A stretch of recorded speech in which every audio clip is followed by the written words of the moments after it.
There's a supernatural creature that almost everyone at one time or another believes in.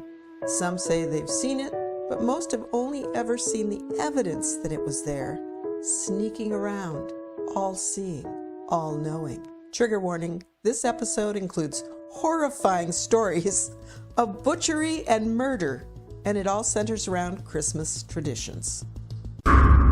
Welcome to Truly Terrified, Paranormal versus Physics, where we talk about some really weird stuff, and Joe the scientist explains how it's not possible, or maybe it is. I'm Lynn, and... I'm Joe. We all know who Santa Claus is, right? Yeah, we do. Jolly old Saint Nick who comes down your chimney on Christmas Eve and leaves presents under your Christmas tree for the good girls and boys. Well, here's a little background. The legend of Santa Claus can be traced back hundreds of years to a monk named St. Nicholas. Some of us already knew that. It's believed that he was born sometime around 280 AD in modern-day Turkey. He was admired for his piety and kindness and became the subject of many legends. It's said that he gave away all of his inherited wealth and traveled the countryside, helping the poor and sick. Sounds like a nice guy, right? Sounds like a likely story.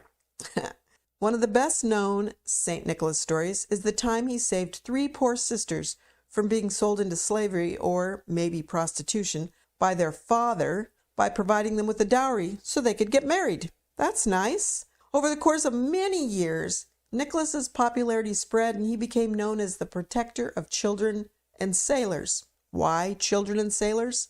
I don't know. His feast day is celebrated on the anniversary of his death, which is December 6th. This was traditionally considered a lucky day to make large purchases or to get married. Again, strange thing, strange association there. I can't really understand what it is. By the Renaissance, St. Nicholas was the most popular saint in Europe. Even after the Protestant Reformation, when the veneration of saints began to be discouraged, St. Nicholas maintained a positive reputation, especially in Holland. And if you go to Holland or the Netherlands, you'll see lots of figures of St. Nicholas, and he's not in the traditional garb that we know of Santa Claus today, but more almost a Victorian type of outfit. But all of that happened after Christians co-opted other Christmas figures to create this legend, the legend of St. Nicholas. The story of a supernatural being sneaking around on Christmas is much older, and it has its roots in paganism. I tried to put them in order of when they first appear in, like written records. Mm-hmm. But there's a lot of overlap, and also there weren't really written records for way prehistory. This first one is Mary Lloyd, or Mary Lude. I'm not really sure how to pronounce it. The last word is L-W-Y-D. So the Mary Lude, whatever it is a shrouded being with the skeletal face of a horse and glowing eyes. That's horrible. Yes.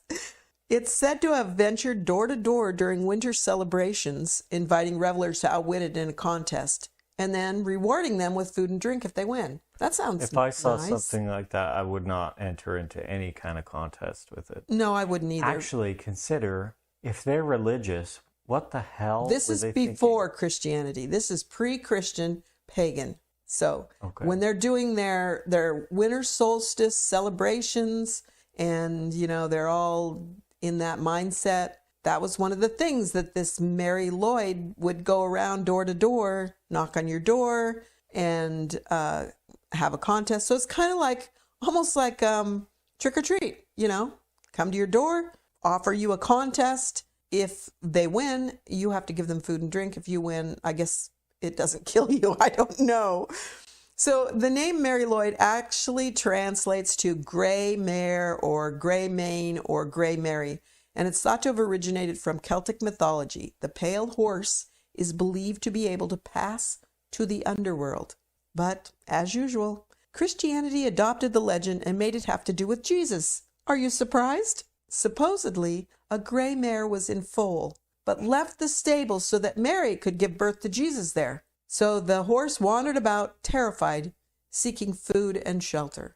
And that's what the Christians did with the story of the gray mare that wandered from house to house, making you have a contest with her, and then you had to give her food and drink. So that's one way that Christianity co-opted a pagan myth. The Kalakantzaros, again, I'm butchering these words, is a malevolent creature in Southeast Europe. Stories about it or similar beasts can be typically found in Greece, Bulgaria, Turkey, Serbia, Albania, Bosnia, and Cyprus. All of those places have kind of the same area of the world, you know. They're believed to live underground, but come to the surface during the 12 days of Christmas from December 25th to January 6th, which also coincides with the winter solstice for a couple of weeks. So the Kalakantzaros stay underground, sawing the trunk of the tree that holds the earth up, and then that causes, their hope is that it will cause that tree to collapse along with the earth. How somebody came up with this is beyond me. However, according to folklore, when the final part of the trunk is just about to be sawed, Christmas dawns, and the Kalakantzaros are able to come to the surface. They forget the tree and come up to bring trouble to mortals. Finally, on the Epiphany, which is January 6th, they must return underground to continue their sawing, which they do all year long. They see that during their absence, the world tree has healed itself, so they start working all over again. And then this duplicates itself and returns every year. So there's no standard description of the appearance of the Kalakantzaros, but there are regional variations as to how their appearance is described. Some Greek illustrators have imagined them with animal parts such as hairy bodies, horse legs, or boar tusks, and sometimes they're enormous, other times they're very small. Other groups see them as small humans with a horrible odor. They're predominantly male, often with protruding sexual organs. Fun stuff. Many Greeks have imagined them as tall, black, and hairy with burning red eyes, goats or donkey ears, monkeys' tongues, monkeys' arms, and tongues that hang out, with heads that are huge. So these are gremlin sort of beasts, right? You can see that. The most common belief is that they're small black creatures, humanoid, apart from their long black tails, and said to resemble little black devils. Or it could be said little monkeys. They are also mostly blind, speak with a lisp, and love to eat frogs, worms, and other small creatures. The surest way to protect your home from the Kalakantzaros, I can't say that, is to light a fire, though burning an old leather shoe allegedly offers extra protection, as the smell is enough to deter even the foulest of creatures. How they got to that point, I don't understand. Obviously, this is something that began in pre-Christian times, because there's nothing Christian about that except that they coincide it with Christmas. It's just it's bizarre. The time of year, it's like you have the winter solstice, you have the beginning of the new year, regardless the calendar. You know what I mean? But why would you come up with these little beasts, these devilish creatures that come up? I don't know. Well, you're guaranteed to have some mythology about that time of year. Yeah. Okay, everyone's probably heard of Krampus. Krampus is a devil with goat's hooves, pointed horns, and a long snake-like tongue, who roams through the Tyrolean mountains and the Alps along with his army of nasty, foul-tempered elves who delight in punishing children. You can see a correlation here between Krampus and Santa Claus. On the evening of December 5th, which interestingly enough is the night before St. Nicholas's death anniversary. So there's another just relationship there. Krampus ventures home to home with his companion, his good friend, St. Nicholas. Mm-hmm. Yep, Santa apparently used to hang out with demons, doling out punishment to naughty children, miscreants, and drunks. In many versions of the legend, Krampus carries with him a large bundle of branches, which he uses to whip naughty children, presumably so they might behave better in the next year. But in some stories, Krampus kidnaps the misbehaving children, and they're never seen again. So naturally, the threat of a visit from Krampus was offered by parents who wanted to keep their kids in line. As could be expected, Krampus was probably not a creation of Christians, but rather a long-held pagan symbol that was later altered to fall more in line with Christian beliefs, including St. Nicholas into the whole story. Perhaps the most convincing piece of evidence for this is the Krampus parade, which traditionally sees people parading through the streets in the guise of Krampus as a way to scare off evil Christmas spirits. Again, a pagan figure being co-opted by Christians. In the 1400s, there lived a wealthy and powerful man named Hans Trapp. He was well known and actually feared in the French regions, and I don't know how you pronounce this, Alsace, Alsace? I have no clue. It's French, so I don't know. And Lorraine. More than anything else, Trapp desired power, and so, as the tale goes, he made a deal with the devil to get that power. News of his bargain spread quickly and drew the attention of the Pope, who then excommunicated Trapp and took all of his wealth and his land and banished him from that region. So Trapp made his new home in the Bavarian mountains of Germany and festered his evil desires, eventually acquiring a longing for the taste of human flesh. To satisfy this hunger, he crafted a disguise out of straw, and he'd wait by the roadside. To passers-by, he looked like nothing more than a scarecrow. One day, a young boy passed by the seemingly innocuous scarecrow, but Trapp sprang to life, grabbed the kid, and stabbed him in the stomach with a sharpened stick, dragged his dead body back to his mountain lair. There, he sliced the boy's body into pieces and roasted it over a fire. But in a stroke of divine intervention, Trapp never got to eat the kid because lightning suddenly struck and took him, and he died. Wow. If only it had struck earlier. Yes. Isn't that divine intervention? What's divine about that it let the kid die a horrifying death? Yeah. But his spirit supposedly lived on. Mythic though this tale is. The evil guy's spirit? Yeah. But not the kid's spirit? Not the kid. The evil guy did, because, divine intervention. Mythic though this tale is, the legend of Hans Trapp actually originated with a real man. He was a knight named Hans von Trotha, who lived from 1450 to 1503. Von Trotha commanded 2 castles in Palatine, but became embroiled in a disagreement with a local abbot over some of the items in one of them. So they had this argument, and the abbot refused to concede, and von Trotha refused to concede. So von Trotha constructed a dam that cut off the water supply to where the abbot is.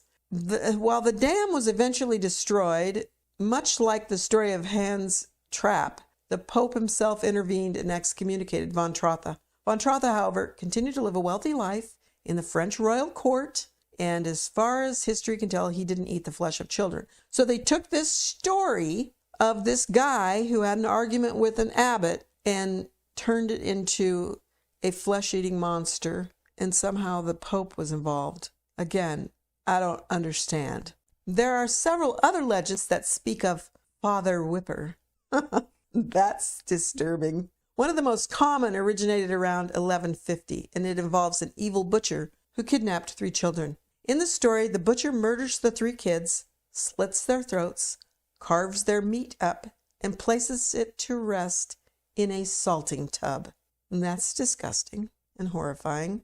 And then his good friend, St. Nicholas, arrives. Yes, he's friends, and so St. Nicholas comes to visit his shop. The butcher offers, who will become Santa Claus eventually, he offers him some of the finest meat in his shop, which happens to be the recently murdered children. But St. Nicholas resurrects the children and sends them back to their homes. In his piety, St. Nicholas then offers the mad butcher a chance at redemption, and the murderer becomes Father Whipper, Santa Claus's companion. Except Santa Claus, while doling out gifts, Father Whipper whips the bad children. What? It's too weird. Okay, so this one is 2-part because it shows up in 2 different stories. Again, obviously pagan in nature. Or if this is Christianity, I want no part of it. The Yule Cat is a creature that towers over forests and homes. A giant creature prowling about Iceland on Christmas night in search of bad children to devour. A giant cat. Now, remember that Icelanders, more than half of Icelanders, believe that there are elves living in their wild regions. So this is not that far of a stretch to think there might be a giant cat prowling the forests and homes. The Yule Cat's judgment comes down to one simple test. If a child has received new clothing for Christmas, they've been good. But if they haven't, they're bad, and the Yule Cat will eat them. Wow. Another Icelandic Christmas monster is Grilla. Throughout the year, she listens to the whispers of children on the wind, collecting information about those that misbehave. When winter comes, she leaves her cave and sets out to find her victims. Her appetite is insatiable, and as she gathers up the bad children, she stuffs them into a large sack. Back at her lair, she dumps the children into a large pot and boils them into a stew, which fills her up long enough to last until the next winter. Living with Grilla in her cave are her husband, who is a pathetic troll named Lapaludi, and their pet, the Yule Cat, and their 13 sons, known collectively as the Yule Lads. That's horrible. That's psychotic. Images of Grilla were once considered so frightening that they were outlawed as a scare tactic in the 18th century. Around that time, Icelandic parents actually changed the story and told children they would receive rotten potatoes if they were bad, as the fear of being eaten by Grilla had become so great. So it's traditional that obviously people in Iceland believe strange things. So it's not a stretch to think that they would believe in elves living in their wild regions. Totally bizarre. Now we come to Belsnickel, and a lot of people have heard of Belsnickel because that's kind of I think there's a movie about it. Yeah, I don't know. What is it? Well, it's a common folk legend among the Dutch. It came by way of Germany and then was brought over to America by immigrants. So it's fairly common among Pennsylvania Dutch in America. So think of Belsnickel as a sort of cross between Santa and Krampus. In fact, the name Belsnickel comes from the German word Bels, which translates to fur, and nickel referring to St. Nicholas. So he is St. Nicholas with fur on, that I guess. Makes sense. He visits children in late December and asks them, have you been good or bad? But the question is just a formality because, just like Santa Claus, Belsnickel already knows the answer. He sees everything. A visit from Belsnickel is not the end of the Yuletide season. In fact, it's usually just the beginning. He may appear to punish bad children like Krampus, but he actually serves as a reminder that those children still have a few days left to turn their act around and start being good before St. Nicholas and Krampus visit their homes. So Belsnickel comes, asks, have you been good or bad? But he already knows the answer, so presumably if you lie, that's bad, so that would be bad. And when you see Belsnickel, you know shit's getting real. Santa and Krampus are going to come, and if I'm good, Santa will give me gifts. If I'm bad, Krampus will devour me. Okay, so Frau Perchta is another terrifying Christmas legend from Europe. She's a pagan goddess who creeps through the snow-covered forests of Austria and Germany during the 12 days of Christmas. Though she's evil, her goal is a simple one: to ensure the locals are upholding their customs and to kill those who aren't. So this was obviously a political way to control people and make them follow customs of their communities. Obviously, because if you didn't follow the customs, Frau Perchta is going to come and kill you. Well, I definitely think that one's about like kids. That was to make kids behave better. Yeah. When Perchta learns that someone has misbehaved during the year, she enters their home as they sleep, rips open their stomach, and disembowels them. That's horrifying. So, I mean, I'm speechless. That's just horrifying. You don't even have any warning. At least Belsnickel gives you a little warning, that Krampus and Santa are coming. So she's considered one of the many dual-faced goddesses. She's both fair and ugly, dark and light. Her name, it turns out, means bright one, and it refers to versions of the legend where she's kind of depicted as Grandmother Winter, a youthful, even though it says grandmother, white as snow goddess who brings snowfall each winter. So there's this, Grandmother Winter. She brings the snow. That sounds lovely, but she'll creep in while you're sleeping and rip your stomach open, disembowel you. So all of these legends surrounding Christmas creatures, they all serve one purpose, and that is to try and get you to behave. Would you agree? I mean, it's all kind of like, if you're wicked, if you're bad, something's going to come and kill you. In the most benign of the stories, Santa Claus will not bring you a gift. But generally, Santa, before Santa became the modern figure that he is, he came along with his buddy, and his buddy would kill you, or he'd give you a gift if you were good. That's horrifying. I feel bad for children in previous eons, because what a terrible load of guilt and terror that would be on your shoulders all year long. And they probably reminded the children, oh, you're being naughty. Frau Percht is going to sneak in while you're sleeping and disembowel you.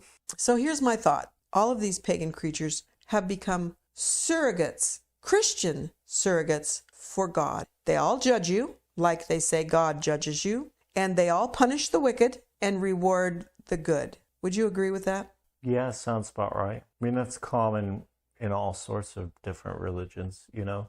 Polytheism, theism, all sorts of ancient religions, origin stories involving deities and even inanimate objects. So as a child, if I had told you that Belsnickel was going to come with Santa Claus, and if you'd been bad, he was going to kill you, but if you'd been good, Santa would bring you gifts, how would that have affected you? Well, for one, I want no part in either end of it. If it's, oh, you can be disemboweled, but you also might get presents if you're good, I wouldn't take the presents either. I wouldn't want any part of it.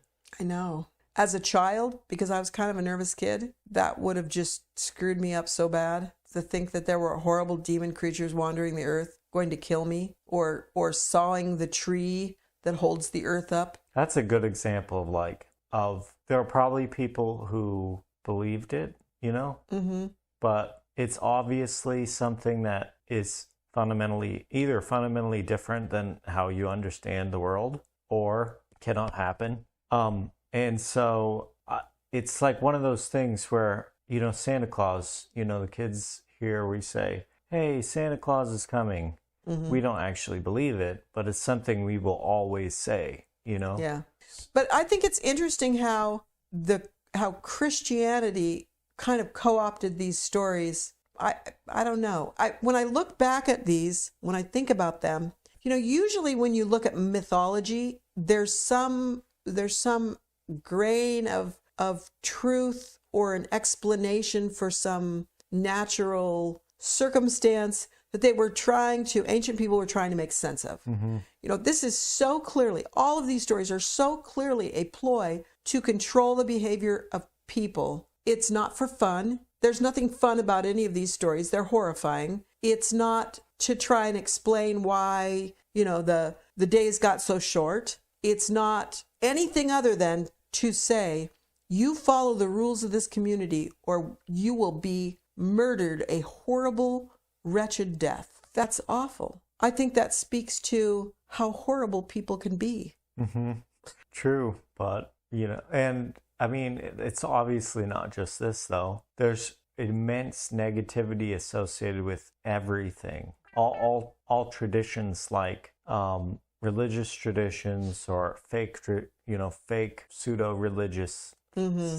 like Santa Claus. And it's not, I don't think it's inherently necessary that there has to be huge negativity. You know, like, you could just have Santa Claus say, yeah, he's going to bring you either 0 presents or presents. There you go. But here's the thing. Your incentive. Here's the thing about gifts. Gifts are gifts. They shouldn't be contingent upon, they shouldn't be a reward. They should be a gift, freely given. However, keep in mind, as I so often point out, anytime there's something that's valuable that people can optimize for, the relationship between the actual true value of it and the apparent value of it will just disconnect as mm-hmm. more people optimize it. So present is not supposed to be the value of what you got. It's supposed to be like a signal of the value someone else values you. Mm-hmm. You know, But if there's any chance you can optimize it, and people can, then they will try to get more of the actual physical gift rather than the, and that absolutely has been what happened in Christmas. Yeah, I agree. It's completely divorced now. Present and the value another person sees in you. Yeah. What you mean to another person. Yeah. That is the source of gifts, but not really, right? Yeah. So we no longer have the political effort to control a population through terror. That's, Santa is not doing that. We no longer have the religious component of it, which was always sort of BS anyway, because they just co-opted it all. They just twisted it and bent it painstakingly to fit their Christian narrative. So I think it's important to say, though, it's like the last 1,000 years has just been generally bad for spirituality and religion in general. I mean, you know what I mean? There's like big process religion, and then there's small process religion. The last 1,000 years or whatever, like something like that, has been funneling all these small process religions to big. And the big process religions are like the church, and the small process religions are like, oh, this valley over here, they believe in blue, blue, blue, and he is the valley god, and and sometimes people will go over to this rock and light a candle. That's small, but then it evolves into like mega churches. I mean, like that's with a lot of political power. Yeah, because that's ultimately what it is. It's political power. Well, so I mean, people have beliefs, and the beliefs don't necessarily have to go. Oh, I think the people who belong to the churches absolutely believe it. I think it's the people who are managing the churches or overseeing them. Well, so what I mean is, like, somebody can go, like I could go out into the woods and, oh, look, a rock. It kind of looks like a face. And I name it and say, oh, yeah, this is a god. And there's a belief system. If I told somebody else, and, every Sunday we go out at like 3 p.m. or whatever, and we light a candle on the face rock. And now we have a religion. It isn't necessarily tied to. No, I agree. But the big churches, once you organize a group of people in any way, shape, or form, once you organize them, you have a political process. Again, for the second time in like 15 minutes, I can say anytime there's something that could be optimized for, people will tend to optimize it. And then what will tend to happen is the true value of it and the proxy value, the thing that can be optimized for, are disconnected. They're decorrelated. So in this case, the real value of a religion is the spiritual component. But then there's the proxy value of control.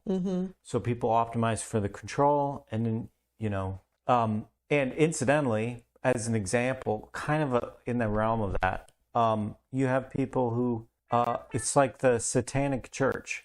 Satanic Church is a religion, technically. Yes. But it's not really a belief system. It's a religion, legally. Yeah. But the people don't believe it, And you can see it's because they're using it for a different purpose. And sort of the same thing, it's like pagan beliefs that then evolved into components of religions. If you just went up to a random house and you knocked on the door and you asked them what they believe in Santa Claus, yeah, or like, that maybe they'll do air quotes, I believe in Santa Claus. They practice Santa Claus. But they're probably like, or they don't, but they know of it, but they're going to say like, yeah, I'm a Christian, I'm a Jewish person, I'm whatever, Muslim, something like that. And you do that 2,000 years ago. I don't know that they had they probably didn't have Christmas, quote unquote, 2,000 years ago. But they did have things like they had Hanukkah, celebration of the winter solstice. If you just went to a random person in the Western world, which would be in Europe, they would have probably vastly different beliefs. Mm-hmm. And so, you know what I mean? Yeah. And including like, what disturbing thing do you tell your kids on near the winter solstice? That would probably vary valley by valley. Yeah. So I think, the last episode we talked about how, well, I told a ghost story, but we talked about how it's tradition to tell ghost stories at Christmas time, which is weird. I did not know that. But now I can kind of see where this comes from, that you're telling children these terrifying tales. And so that's probably where that came from. The tradition started with telling them about creatures, that malevolent creatures. There's another possibility though, this thing where, like, at least nowadays, I don't know if it occurred across the rest of human history, whatever, but nowadays there's like this thing. Okay, well, like, imagine this: a dog and a puppy. The dog will, like, whoa, snarl and act like it's biting the puppy, and then, like, get down and act like it's fighting the puppy, and it serves a purpose. Humans sort of do something like that. It's like fake aggression, fake combat, fake, yeah. But the more common way people know it is like a fake insult to a person. You know what I mean? Like, it's one of those things that's so common that you don't even think about it. I think that there is also a tendency for people to have quote unquote beliefs that they don't actually believe, including the children, and it's all just part of the ritual. Yeah, you're probably right. Well, I'm going to stick with Santa Claus because I like the idea of Santa Claus. I don't like the idea of terrorizing people. I am not exactly sure why anybody would have done that to their kids. I mean, it's one thing to say you won't get a present, but to say you're going to be disemboweled and murdered. Our contact information is in the show notes. You can email us, text us, or even call and leave a 3-minute voicemail. And as always, if you have a story you want to tell, send it to us. Please share, subscribe, and leave a review wherever you get your podcasts. Thanks for listening, and never be so terrified you can't run.